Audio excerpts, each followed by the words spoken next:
Hi, my name's Chris Bright. I'm a Wales Futsal International and the joint head coach of the UK All Type 1 Diabetes Futsal team, and UK Coaching have asked me to share my top tips on coaching people with chronic health conditions during this time where we're dealing with social distancing and isolation. So my first top tip would be to consider the player's psychological well-being at this time. For people living with chronic health conditions, it's often a 24-hour-a-day, 7-day-a-week illness and condition that they've got to deal with, which at this current time is actually, for most people living with them, put them into a high risk bracket in terms of the risk towards coronavirus. So actually being able to offer some support over the phone, through technology, video calls, all that sort of stuff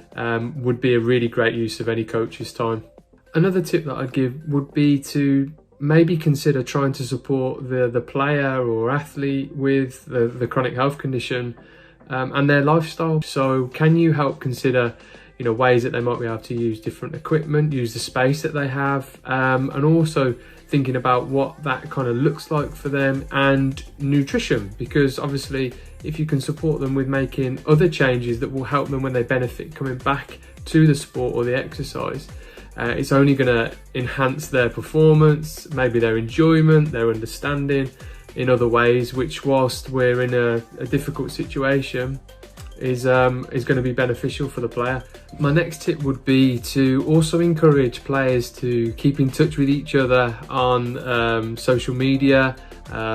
through whatever connective mechanisms they've got online, to share and talk about the situations that they're in, and also for people with chronic health conditions to then also utilise those same mechanisms to speak to people with their chronic health condition,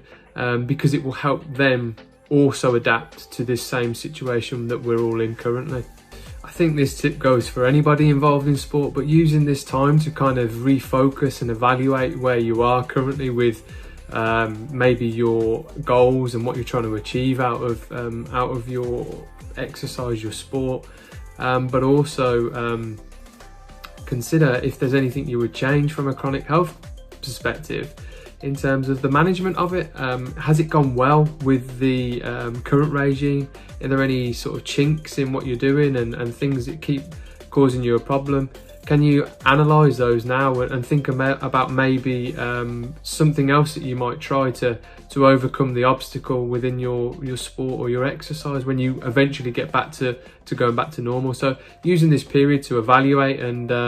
look at your successes, but also plan for your future successes with goals.